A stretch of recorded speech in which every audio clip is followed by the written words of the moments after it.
لا حول ولا قوة إلا بالله العلي العظيم.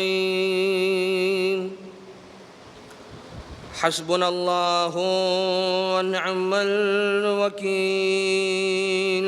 نعم المولى هو نعم النصير.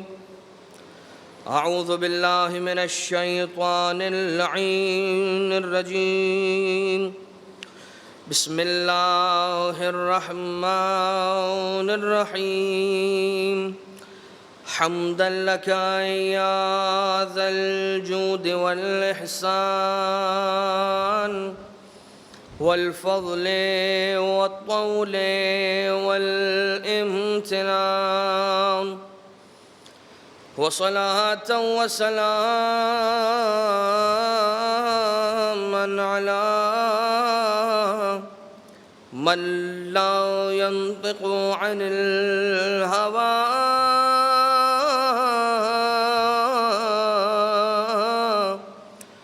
إن هو إلا وحي يوحى.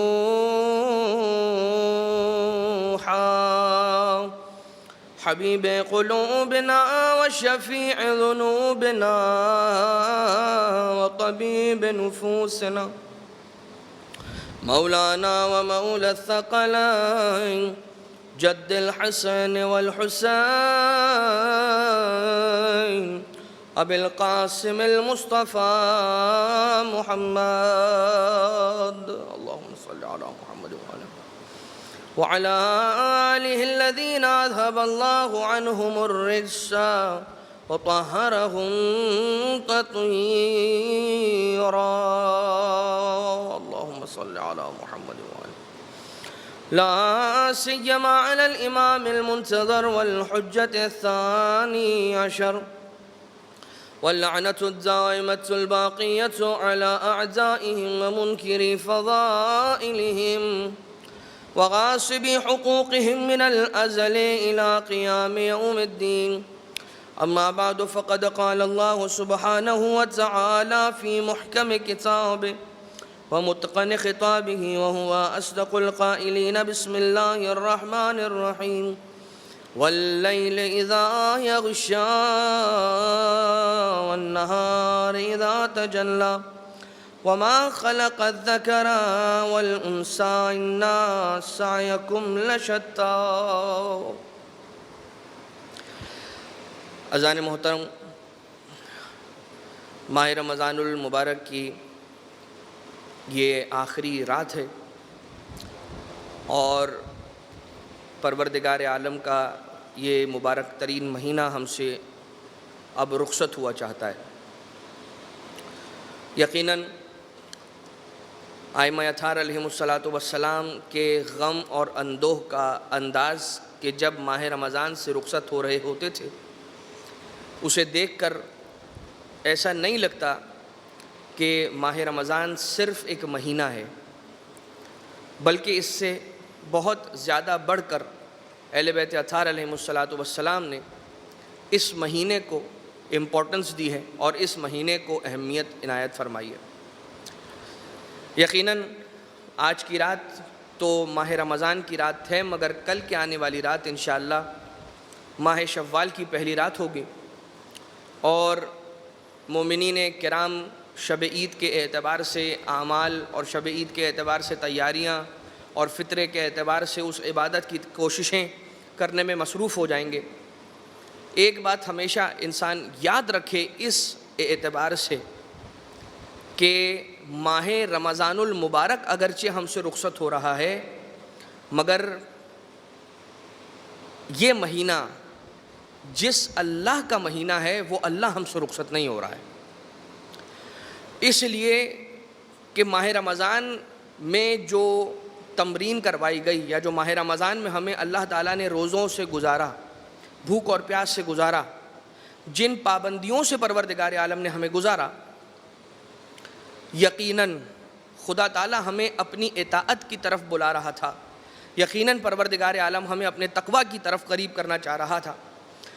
لہٰذا یاد رہے کہ اب جو ماہ رمضان گزر جائے گا، جب ماہ رمضان ختم ہو جائے گا، تو ماہ رمضان کے اندر ملنے والی نعمتیں صرف ماہ رمضان تک محدود نہ رہ جائیں، وہ سارا سال ہمارے ساتھ لگی رہیں اور سارا سال ہمارے ساتھ چلتی رہیں۔ اس لیے کہ کہا یہ جاتا ہے نا کہ پروردگار تو نے اپنے بندے کو اپنے مہینے میں، اپنا مہینہ، جو وہ مہینہ جسے تو نے اپنا مہینہ کہا، اور اس مہینے میں تو نے اپنے بندے کو اپنا مہمان بنایا۔ دنیا کا یہ طریقہ ہے، سخیوں کا یہ طریقہ ہے کہ جب اپنے دسترخوان پر بلاتے ہیں، جب اپنا مہمان بنا کر بلاتے ہیں تو کچھ کھلاتے ہیں، کچھ پلاتے ہیں، مگر یہاں پر عجب انداز تھا رب ذوالجلال کا کہ پروردگار عالم نے اپنے مہمان کو مہمان بلا کر بھوکا پیاسا رکھا۔ تو اس کے معنی یہ نہیں ہے کہ پروردگار ہمیں کسی شے سے محروم رکھ رہا ہے، نہیں، بلکہ پروردگار عالم ہمیں کوئی اتنی بڑی چیز دے رہا ہے کہ جس کا میچ کھانے پینے سے نہیں ہے۔ یقیناً اس نے ہمیں جو اپنی بارگاہ میں بلایا ہے، دنیا کا کوئی ایک عام انسان بھی اگر کسی کو اپنی بات بلاتا ہے تو کیا اسے خالی لوٹا دیا کرتا ہے؟ کیا اسے خالی جھولی کے ساتھ یہ کہتا ہے کہ آپ اب تم آ گئے، اب تم چلے جاؤ؟ نہیں۔ ایک مرتبہ جب انسان کسی کے در پر آ جاتا ہے تو پھر اس کے بعد جب اس نے بلایا ہے، جس نے بلایا ہے، یہ ہو ہی نہیں سکتا کہ وہ اسے خالی لوٹا دے، چجا کہ خدا پروردگار عالم رب ذوالجلال۔ تو جواب کیا آئے گا رب ذوالجلال کا جب اگر کسی نے یہ سوال کیا کہ تو نے اپنے مہمان کو بھوکا پیاسا رکھا؟ جواب آئے گا کہ میرے بندے، میں تجھے اتنی بڑی شے دینا چاہ رہا تھا، اتنی بڑی شے، اتنا بڑا تحفہ تجھے تقویٰ کا تحفہ دینا چاہ رہا تھا، اور اس کے علاوہ بھی بہت کچھ۔ وہ تحفے تجھے دینے کے لیے اس منزل تک پہنچانا چاہ رہا تھا کہ جس منزل تک تو نہیں پہنچ پاتا اگر تو بھوکا اور پیاسا نہ رہتا۔ جس عظیم مرتبے تک پہنچانا چاہ رہا تھا میں تجھے، اس مرتبے تک پہنچنے کے لیے تیرا بھوکا پیاسا رہنا ضروری تھا، تیرا سو کر پھر دوبارہ سے سحری میں اٹھنا اور جاگنا ضروری تھا۔ اب تو نے جب دیکھ لیا کہ ماہ رمضان کے اندر وہ حلال نعمتیں بھی کہ جو میں نے منع کیا تو نے نہ کھائیں، اب اتنا خیال رکھنا تیرے لیے میں اب یہ پابندی اٹھا رہا ہوں حلال کو نہ کھانے والی بات۔ شوال کے مہینے سے لے کر اگلے ماہ رمضان سے پہلے تک، شعبان کی آخری تاریخ تک تیرے پاس یہ اپورچونٹی اور یہ اختیار ہوگا کہ دن میں اگر جب تو کھانا چاہے حلال کردہ چیزیں کھا سکتا ہے۔ ماہ رمضان میں جب میں نے حلال چیزیں روک دیا تھا کھانے سے تجھے، تو رک گیا، تو اب عام مہینوں میں حرام کھانے سے دور ہو جانا۔ اور بہت ساری ایسی باتیں، بہت ساری ایسی چیزیں کہ جن کا تعلق ہمارے ماہ رمضان کی اس عبادت سے ہے۔ تقویٰ کا بلند ہونا، انسان کے ایمان میں اضافہ ہونا، اور یقیناً تقویٰ انسان کو حاصل ہو نہیں سکتا اگر در مولائے متقیان، در امام المتقین پر آ کر اپنی پیشانی کو جھکا نہ دے۔ یہیں سے ملے گا تقویٰ اگر ملے گا۔ اور یہ کون سی محفل ہے جس محفل میں ہم بیٹھے؟ محفل مرتضیٰ۔ پروردگار عالم نے اپنے دسترخوان کرم کو یہاں سجائے رکھا، اور مومنین اور مومنات جہاں جہاں تک دیکھ رہے ہیں اس کا فیض حاصل کر رہے ہیں، اور یقیناً اس اجر میں اور اس ثواب میں شامل ہو رہے ہیں کہ جو یہاں اجر ہے بیٹھ کر سننے کا۔ آئیے آج اس سورہ کی طرف بڑھتے ہیں کہ جو سورہ واللیل ہے، مختصر سورہ ہے، اور اس سورہ کے اندر پروردگار عالم نے رات کی قسم کھائی ہے۔ قسم ہے رات کی جب وہ دن پر چھا جائے۔ وَالنَّهَارِ إِذَا تَجَلَّى، قسم ہے دن کی جب وہ روشن ہو جائے اور اس کی روشنی پھیل جائے۔ وَمَا خَلَقَ الذَّكَرَ وَالْأُنثَى، اور قسم ہے ہر مذکر اور مؤنث کے خلق کیے جانے کی۔ اِنَّا سَعْيَكُمْ لَشَتَّى، یقیناً آپ کی کوششیں قبول کر لی گئی ہیں۔ فَأَمَّا مَنْ أَعْطَى وَاتَّقَى، اس آیت کی ایک شان نزول ہے، اس آیت کا ایک شان نزول ہے۔ فَأَمَّا مَنْ أَعْطَى وَاتَّقَى، پس وہ جس نے عطا کیا اور اللہ کا تقوی بھی اختیار کیا۔ کون تھا وہ کہ جس نے عطا کیا؟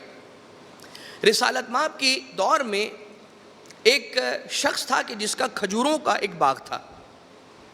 وہ اپنے کھجوروں کے باغ، بہت سارے اس کے درخت تھے، ایک درخت ایسا تھا کہ جس درخت کی شاخ دیوار سے ہوتے ہوئے ساتھ میں باغ کے بالکل ساتھ, دیوار کے بالکل ساتھ ایک فقیر شخص کا گھر تھا, ایک مسکین اور نادار شخص کا گھر تھا. ایک اس کی شاخ اس کے اس گھر کی اوپر جھک گئی تھی, اور جس کی وجہ سے وہ جو کھجوریں تھیں اس کے پھل کچھ اس کے صحن کے اندر گرتے تھے اور بچے انہیں اٹھا کر کھاتے تھے. اور یہ جو مالک تھا اس باغ کا, اس کا بخل کہہ لیجئے, اس کی کنجوسی کہہ لیجئے, یا اس کی حقارت کہہ لیجئے, یہ اس انداز سے جاتا تھا کہ وہاں پر گرنے والی اپنے درخت کے کھجوروں کو اٹھاتا تھا. اگر بچوں کو دیکھ لیتا تھا کہ کسی بچے نے ایک کھجور اٹھا کر منہ میں رکھ لی ہے, تو اپنی انگشت کے ذریعے سے, اپنی انگلیوں کے ذریعے سے بچوں کے دہن میں ہاتھ ڈال کے وہ کھجوریں نکال لیا کرتا تھا, نہیں کھانے دیتا تھا بچوں کو, اور ان کی سرزنش کیا کرتا تھا. یہ معاملہ اس فقیر شخص نے رسالت مآب صلی اللہ علیہ وآلہ وسلم کے سامنے رکھا کہ یا رسول اللہ, یہ شخص یہ اس طرح سے کرتا ہے کہ جس کا اثر بچوں پر اچھا نہیں ہے. یہ اپنے درخت کی کھجوریں, ان میں سے اگر وہ شاخ کے جو میرے گھر کے صحن کے اندر پڑتی ہے اس میں سے اگر کچھ گر جاتی ہیں اور بچے اٹھا لیتے ہیں تو اللہ کا رزق ہے, مگر وہ اجازت نہیں دیتا. رسالت مآب نے کہا کہ تو فکر نہ کر, تو اپنے گھر پلٹ جا, یہ تیرا مسئلہ میں حل کرنے کی کوشش کروں گا اور تیرا یہ مسئلہ حل ہو جائے گا. اب رسالت مآب نے اسے ہٹا دیا اور کہا کہ تم اپنے گھر چلے جاؤ, تمہارا مسئلہ محمد مصطفیٰ حل کریں گے صلی اللہ علیہ وآلہ وسلم. حبیب خدا ایک مرتبہ ایک دن اس باغ کے مالک کے پاس آئے, اور آنے کے بعد اس سے کہا یہ بتاؤ کہ کیا تم یہ چاہو گے کہ اپنا وہ ایک درخت میرے حوالے کر دو, مجھے بیچ دو, اور میں تمہیں جنت میں ایک درخت عطا کرتا ہوں. سوچ لیجئے گا, تصور میں لے آئیے گا, امیجن کیجئے گا کہ رسالت مآب کیا اس کی پرائس کیا دے رہے ہیں. اس کے دنیا کے ایک کھجور کے درخت کے عوض رسالت مآب صلی اللہ علیہ وآلہ وسلم ارشاد فرماتے ہوئے یہ کہہ رہے ہیں کہ کیا تم یہ چاہو گے کہ میں تمہیں جنت کا ایک درخت دے دوں تاکہ تم اپنے پاس اس ایک درخت کو مجھے بیچ دو.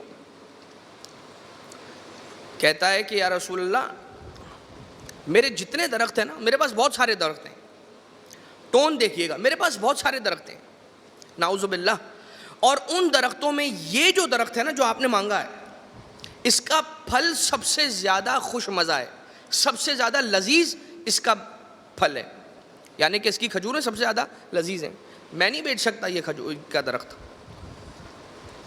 اور انکار کر دیا. اب آپ ذرا سوچئے, تاجدار نبوت, تاجدار رسالت, نبیوں کے سردار, ولیوں کے سردار رسالت مآب, کائنات کے مالک کے نبی, رسالت مآب نے آ کر خود مانگا ایک درخت, اس نے نہیں دیا.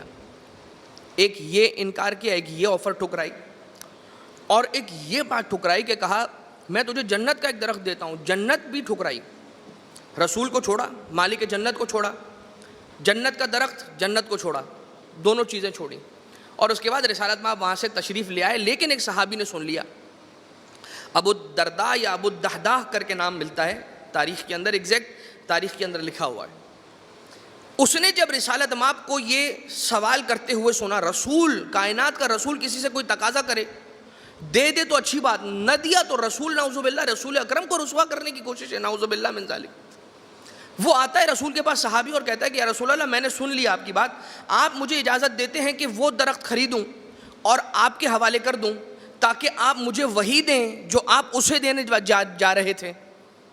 کیا آپ کی اجازت ہے کہ میں وہ درخت خرید کر آپ کے حوالے کروں کہ اگر میں یہ ایسا کر لوں آپ کی اجازت سے تو آپ مجھے بھی وہی عنایت فرمائیں گے جو آپ اسے دے رہے تھے, یعنی جنت کا ایک درخت. رسالت مآب نے فرمایا ٹھیک ہے, اگر تو یہ کر سکتا ہے کام تو بالکل کر لے, وہ درخت اس سے خرید کر میرے حوالے کر دے.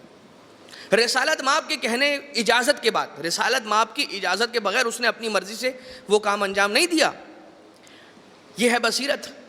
خیر, آیا اور آنے کے بعد اس مالک سے کہا, باغ کے مالک سے کہا کہ یہ بتا کہ کیا تو اپنا وہ درخت بیچے گا؟ کہا دیکھو رسول خدا محمد مصطفیٰ صلی اللہ علیہ وآلہ وسلم وہ میرے پاس آئے تھے، میں نے انہیں نہیں بیچا تو میں تمہیں کیوں دوں؟ اور منع کر دیا. اور جب منع کیا ہے، جب انہیں منع کیا ہے تو ایک مرتبہ کہنے لگا کہ کوئی قیمت، کوئی ایسی بات، کوئی ایسا تقاضا کہ جس کے عوض تو دے سکے؟ کہا ہاں ایک تقاضا ہے، لیکن وہ قیمت اتنی بھاری ہے کہ کوئی ادا نہیں کر سکے گا. اگر وہ رقم تو ادا کر سکتا ہے تو پھر وہ قیمت اگر تو ادا کر سکتا ہے تو پھر میں راضی ہوں اسے بیچنے پر، آمادہ ہوں. پوچھا کیا قیمت ہے؟ کہا 40 درخت چاہیے مجھے، 40 درخت. کہا خدا کا خوف کرو. اب ذرا سوچئے گا، جس بات کو وہ اپنے لیے فضیلت سمجھ رہا تھا، اس صحابی رسول نے اسے کس طرح سے اس کے سامنے پیش کیا تاکہ اسے جھنجھوڑ سکے کہ تم کس قیمت کی، کیا قیمت طے کر رہے ہو ایک درخت کے لیے؟ تمہیں خوف خدا نہیں ہے؟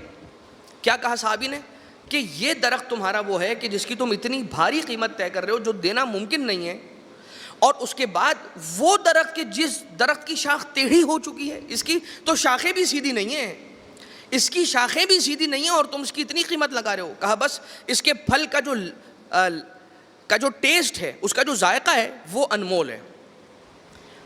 اب یہ جو صحابی تھا اس کے لیے اس کھجور کے درخت کا ٹیسٹ کوئی میٹر ہی نہیں کرتا تھا، کوئی معنی ہی نہیں رکھتا تھا.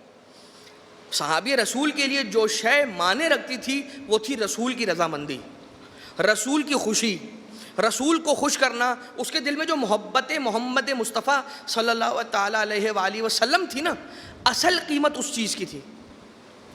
کہا کہ ٹھیک ہے میں ایک کام کرتا ہوں، یہ 40 درخت ارینج کر کے تجھے دے دیتا ہوں.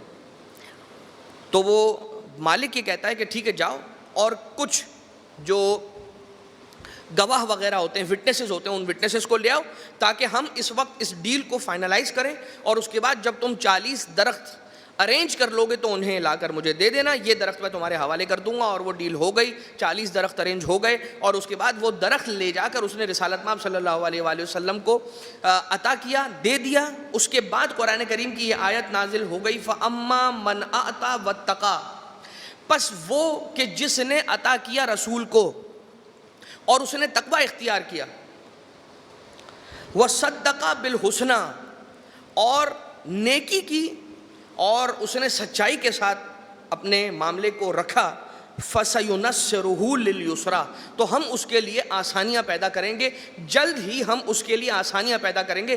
رسالت مآب صلی اللہ علیہ وآلہ وسلم اس دن کے بعد سے جب بھی اس درخت کے قریب سے گزرتے تھے یا اس درخت کے سائے سے گزرتے تھے تو رسالت مآب فرماتے تھے اس صحابی کا نام لے کر کہ خدا کی قسم پروردگار عالم نے اس صحابی کو، اس میرے صحابی کو اس درخت کے ہر ایک کھجور کے عوض ایک ایک درخت عنایت فرمایا ہے، ہر ایک کھجور کے عوض ایک درخت عنایت فرمایا ہے، کہ جس کی صفات بھی بیان ہوئی ہیں کہ کتنا بڑا درخت ہے، اس کے نیچے کی ٹھنڈی ہوائیں کیسی ہیں، اس کا پھل کیسا ہے.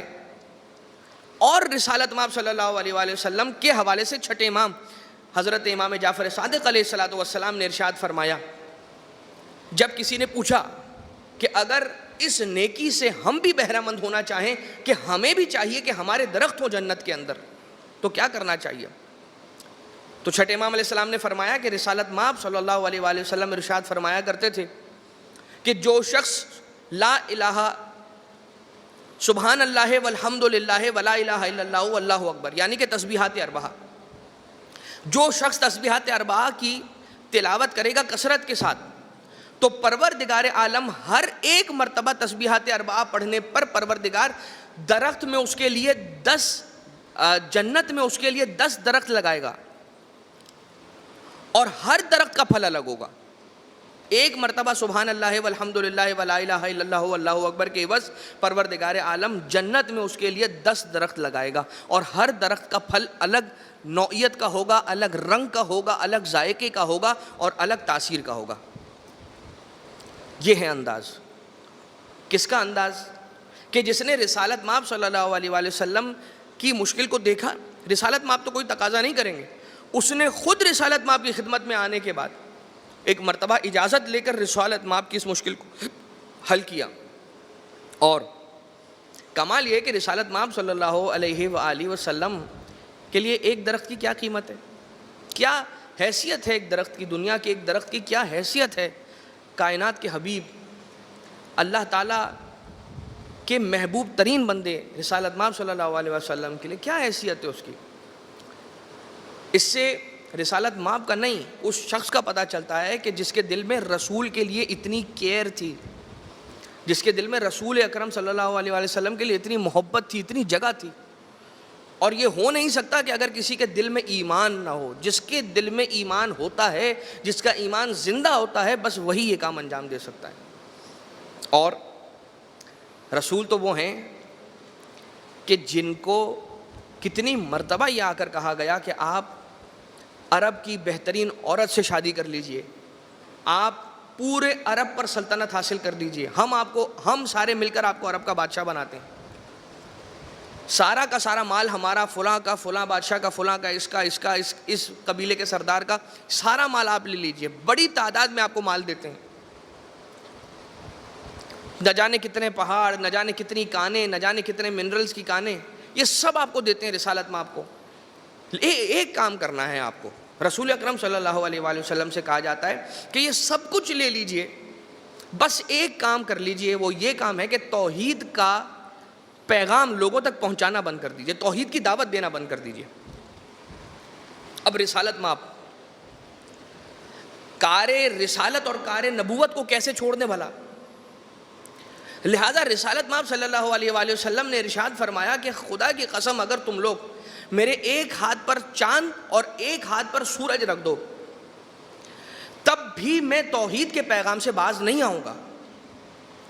اگر تم لوگ سارے مل کر میرے ایک ہاتھ پر سورج رکھ دو، دائیں ہاتھ پر سورج اور بائیں ہاتھ پر چاند رکھ دو، تب بھی میں تمہارے اس کہنے پر توحید کے پیغام دینے سے باز نہیں آؤں گا، میں توحید کا پیغام تب بھی دیتا رہوں گا. اب یہاں پر سوال یہ پیدا ہوتا ہے کہ یہ بتائیے کہ کیا یہ جو دعویٰ ہے ایک ہاتھ پر سورج رکھ دیں اور ایک ہاتھ پر چاند رکھ دیں، تو کیا یہ ممکن دعویٰ ہے؟ کہ ممکن ہے؟ عربوں کے لیے کیا ممکن تھا کہ رسالت مآب کے ایک ہاتھ پر سورج لا کر رکھ دیں؟ کیا رسول اکرم صلی اللہ علیہ وآلہ وسلم کے ایک ہاتھ پر چاند لا کر رکھنا ممکن تھا کیا عربوں کے لیے؟ نہیں تھا. ایک ناممکن دعویٰ ہے کہ جسے پیش کیا جا رہا ہے. کیا وجہ ہے کہ ایک ناممکن دعویٰ لا کر پیش کیا جا رہا ہے؟ یعنی نہ عرب رسالت مآب کے ایک ہاتھ پر سورج رکھ سکتے ہیں اور نہ رسول رکھوا سکتے ہیں.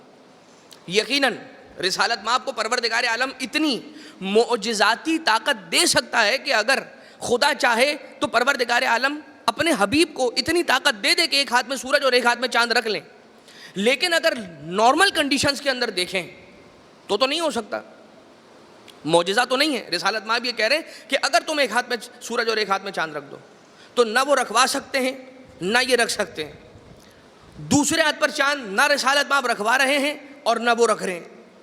تو پھر یہ دعویٰ ناممکن دعویٰ کیوں ہے؟ جواب، رسالت مآب اس ناممکن دعوے کے کرنے کے ذریعے سے بتلا دینا چاہتے ہیں اور سمجھا دینا چاہتے ہیں کہ دیکھو جتنا ناممکن سورج کو ہاتھوں پہ رکھنا ہے اور جتنا ناممکن چاند کو دوسرے ہاتھ پر رکھنا ہے، اتنا ہی ناممکن ہے کہ میں توحید کے پیغام سے باز آ جاؤں. اتنا ہی ناممکن ہے. جتنا ناممکن ہے کہ میرے ہاتھ پر سورج آ جائے اور جتنا ناممکن ہے کہ میرے ایک ہاتھ پر چاند آ جائے، اتنا ہی ناممکن ہے کہ محمد مصطفیٰ توحید کا پیغام دینے سے رک جائے.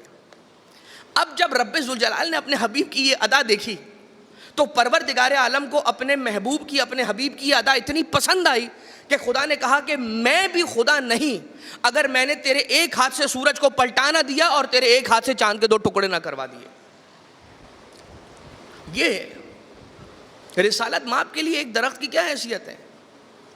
مگر عزیزان محترم، پروردگار عالم بھی اپنے دشمنوں کو نیست و نابود کرنے کے لیے انسانوں کا محتاج نہیں ہے. کتنے تھے رسالت مآب صلی اللہ علیہ وآلہ وسلم پر پتھر برساتے رہے، رسول کو لہو لہان کرتے رہے، کوڑا کرکٹ پھینکنے والی نعوذ باللہ من ذالک رسالت مآب پر کوڑا کرکٹ پھینکتی رہی. کوئی آیا آگے؟ کوئی نہیں آیا نا آگے بچانے کے لیے. کسی نے آواز نہ اٹھائی، کوئی کھڑا نہ ہوا، کسی نے قیام نہ کیا. لیکن پروردگار عالم نے کیا چھوڑ دیا اپنے حبیب کو؟ معنی کیا ہوئے؟ معنی یہ ہوئے کہ پروردگار عالم باطل قوتوں کو اور پروردگار عالم شیطانوں کو رسوا اور ذلیل و خوار کرنے کے لیے اور تہس نہس کرنے کے لیے انسانوں کا محتاج نہیں ہے. میں آپ کی خدمت میں مثال پیش کرتا ہوں, صرف دعویٰ نہ ہو تاکہ دلیل بھی ہو جائے ساتھ میں. اب دلیل کیا ہے اس کی؟ دلیل یہ ہے کہ جا کر آپ آج بھی دیکھیے دارالامارہ شہر کوفہ کے اندر موجود ہے. کہاں ہے دارالامارہ؟ صرف ایک بورڈ ہے, اور اس بورڈ کے پیچھے جو جھاڑیاں ہیں, جو ویڈز ہیں, وہ جھاڑیاں بھی ایسی ہیں کہ اب اتنی بڑی ہو گئی ہیں وہ جھاڑیاں کہ جو اس کی روئنز ہیں دارالامارہ کے, وہ اب ٹھیک سے نظر بھی نہیں آتے. مگر وہاں پر دارالامارہ ہوا کرتا تھا, لوگ بتاتے ہیں. اور جو وہاں پر باؤنڈریز بنی ہوئی ہے نا, اس کی وہ اس طرح کی بنی ہوئی ہے جیسے کہ ایک قلعے کی باؤنڈریز بنی ہو کہ جو ٹوٹ کر ختم ہو چکی ہیں, اور اب ان کی صرف باقیات رہ گئی ہیں. اب جو پروردگار ہم سب کو جلد نجف ہو, کربلا ہو, سامرہ ہو, کاظمین ہو, مشہد و قم, مکہ و مدینہ کی زیارت نصیب فرمائے. جو جائیں گے وہ دیکھیں گے, اور جو جا چکے ہیں وہ دیکھ چکے ہیں کہ شہر کوفہ کے اندر یہ جو دارالامارہ کی باقیات ہیں اس کی کیا تاریخ ہے. ابن زیاد تخت کوفہ پر بیٹھا, اور ابن زیاد کے دور میں جب ابن زیاد کا یہ ٹینیور ختم ہوا تو جناب مختار آئے, اور آنے کے بعد انہوں نے ابن زیاد کو قتل کیا, اور اس کے بعد خود تخت خلافت پر آ کر بیٹھے. یہاں تک کہ دور آیا عبد الملک ابن مروان کا. جس دن عبد الملک ابن مروان کا دور آیا, اس دن اس کے تخت نشینی کی جو تقریب اور سیریمنی ہوئی, ایک بزرگ, ایک بوڑھا شخص کھڑا ہوا دربار میں سے, اور کھڑا ہو کر یہ کہتا ہے کہ بادشاہ اگر جان کی سلامتی ہو تو ایک بات کہنا چاہتا ہوں آپ سے. کہا کہ تمہیں جان کی سلامتی دی ہم نے, کہو کیا کہنا چاہتے ہو. کھڑا ہوا, بوڑھا شخص ہے, بوڑھا شخص بہت پرانا, پتہ نہیں کس زمانے کا ہوگا. ایک مرتبہ کہتا ہے کہ میں اس دور کے اندر بھی تھا, میں وہ دن بھی اسی دربار کوفہ میں دیکھا تھا دارالامارہ کے اندر, کہ جس دن ابن زیاد اپنے تخت پر بیٹھا ہوا تھا اس کے قدموں میں تشت تھا, تشت میں کٹا ہوا سر حسین ابن علی علیہ السلام رکھا ہوا تھا, اور وہ مولا کے نواسہ رسول کے لبوں کے ساتھ, دندان مبارک کے ساتھ گستاخی کرتا جاتا تھا. پھر وہ دن بھی آیا کہ جس دن میں نے مختار کو اسی تخت پر بیٹھا دیکھا, اور ان کے قدموں میں ایک تشت رکھا ہوا تھا, اور اس تشت کے اندر کٹا ہوا ابن زیاد کا سر رکھا ہوا تھا. اور پھر وہ دن بھی آیا کہ جس دن مصعب ابن زبیر وہ آ کر تخت نشین ہوا, اور اس کے قدموں میں تشت رکھا ہوا تھا, اور اس تشت کے اندر مختار کا کٹا ہوا سر رکھا ہوا تھا. اور ایک آج کا دن ہے کہ جس دن آپ تخت خلافت پر آ کر, یا تخت بادشاہت پر اور تخت گورنری پر آ کر بیٹھے ہیں, اور آپ کے قدموں میں تشت رکھا ہوا ہے, اور اس تشت کے اندر مصعب ابن زبیر کا کٹا ہوا سر ہے. جملہ مکمل نہیں ہوا اس کا, اس بوڑھے شخص کا. وہ کہتا ہے کہ مجھے نہیں معلوم کل کون آئے گا جو تخت پر بیٹھے گا اور اس کے قدموں میں تشت رکھا ہوا ہوگا, اور اس تشت میں آپ کا کٹا ہوا سر ہوگا. جیسے ہی یہ سنا ہے, ایک مرتبہ بادشاہ پر یعنی کہ عبد الملک ابن مروان پر کپ کپی طاری ہو گئی, اور وہ فوراً سے تخت کو چھوڑ کر کھڑا ہوا اور کہنے لگا کہ یہ جگہ دارالامارہ نہس جگہ ہے, یہاں پر پروردگار عالم کا غضب نازل ہو چکا ہے, یہ جگہ منحوس ہو چکی ہے, لہٰذا اس جگہ کو ویران کر دیا جائے, اور اب کوئی اس عمارت کے آس پاس سے بھی نہ بھٹکے. اور یوں پروردگار عالم نے باطل کو باطل کے ساتھ ٹکرا کر ختم کر دینے کی مثال ہمارے سامنے پیش کی.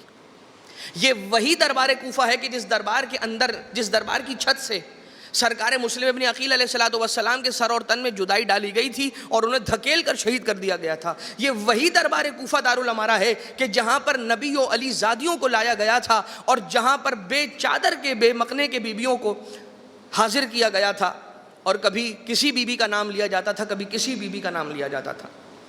مگر آج سرکار مسلم کا روضہ بھی دیکھ لیجئے, اور آج جناب زینب کبریٰ کا روضہ بھی دیکھ لیجئے, اور آج دارالامارہ بھی ڈھونڈ لیجئے اگر آپ کو مل جائے تو. یہ پروردگار عالم کا نظام ہے کہ وہ باطل کو باطل سے ٹکرا کر کیسے ختم کر دیا کرتا ہے. وہ علی کل شیء قدیر ہے.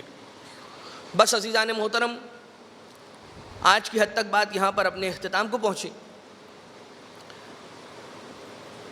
یہ وہ گھرانہ ہے اہل بیت اطہار کا گھرانہ کہ جس گھرانے نے بڑی مصیبتوں کو سہا ہے. دربار کوفہ کا ذکر آیا, اور دربار کا ذکر آیا تو کسی نے مولا سید سجاد علیہ السلام سے یہ سوال کر لیا تھا مدینہ واپسی کے بعد کہ اے آقا یبن رسول اللہ، یہ بتائیے ہم نے مسلم علیہ السلام کو بھی دیکھا تھا دربار کوفہ میں، مگر جب وہ آئے تھے ان کے ہاتھوں میں ہتکڑیاں بھی تھیں، گلے میں خاردار توق بھی تھا، پاؤں میں بیڑیاں بھی تھیں، مگر ایسے سینہ تان کر کھڑے تھے، ابن زیاد کی آنکھوں میں آنکھیں ڈالتے تھے اور حق بولتے ہوئے بالکل بھی نہ گھبراتے تھے۔ پھر وہ وقت آیا کہ ہم نے جناب مختار کو بھی دیکھا کہ انہیں زنجیروں میں جکڑ کر لایا گیا، ابن زیاد کے سامنے پیش کیا گیا، مگر ابن زیاد کی آنکھوں میں آنکھیں ڈال کر بات کرتے تھے جناب مختار۔ مگر مولا ہم نے یہ سنا کہ جب آپ دربار کوفہ میں آئے تو آپ کے گلے میں طوق خاردار تھا، ایسا طوق خاردار کہ جس میں اندر کی جانب سے، اندر کی فضا میں کیلیں نکلی ہوئی تھیں کہ جو آپ کے گلوئے مبارک کے گوشت کو چھنی کر رہی تھیں، کہ جس میں سر کو جھکانا ممکن نہیں تھا، مگر مولا پھر بھی آپ سر کو جھکائے ہوئے کھڑے تھے۔ ایسی کیا بات تھی کہ میرا مولا سر کو جھکائے رکھا، آپ نے کبھی سر کو اٹھایا نہیں، بلند نہ کیا؟ مولا سید سجاد علیہ السلام نے ارشاد فرمایا تو نے ہمارے ساتھ انصاف نہ کیا۔ ارے جب مختار آئے تھے تو اکیلے تھے، جب چچا مسلم آئے تھے تو اکیلے آئے تھے، بستورات اہل حرم ان کے ساتھ نہ تھی۔ ارے مگر جب تمہارا مولا سید سجاد حسین کا بیٹا جب دربار کوفہ میں لایا گیا، ماں پھوپھی بہنیں ساتھ ہیں، سر پر ردائیں نہ تھیں، ارے میں کرتا تو کیا کرتا، جب سر کو اٹھاتا کبھی پھوپھی کا کھلا سر نظر آتا، کبھی ام کلثوم کا کھلا سر نظر آتا، کبھی ام فروا ام لیلا کا کھلا سر نظر آتا، کبھی ام رواب کا کھلا نظر آتا سر، بس تیرا مولا سر کو جھکائے ہوئے۔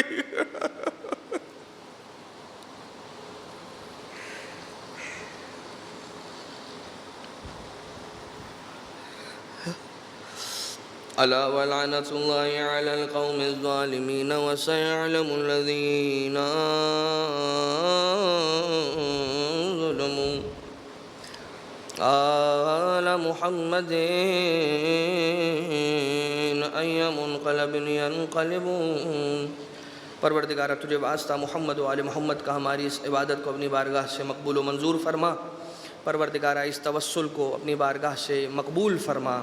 بار اللہ تجھے واسطہ محمد و آل محمد کا امام زمانہ علیہ السلام کے صدقے میں تمام مومنین اور مومنات کی مشکلات کو حل فرما، امام زمانہ علیہ السلام کے صدقے میں تمام مرحومین کی قبروں پر اپنی رحمتوں کی بارش نازل فرما، امام زمانہ کے صدقے میں رزق و روزگار کی پریشانی میں مبتلا مومنین کہ رزق و روزگار کو وسیع فرما۔ پروردگار جو اولاد کے متمنی ہیں امام زمانہ کے صدقے میں انہیں نیک اور صالح اولاد عنایت فرما، جو صاحبان اولاد ہیں ان کی اولاد کی حفاظت فرما، جو مریض الاحوال ہیں انہیں شفائے کلی عنایت فرما، اپنے گھروں کے ماحول کو امام کی تعلیمات کے مطابق ڈھالنے کی ہم سب کو توفیق عنایت فرما۔ ربنا تقبل منا انک انت السمیع العلیم، بجاہ محمد و آلہ الطیبین الطاہرین۔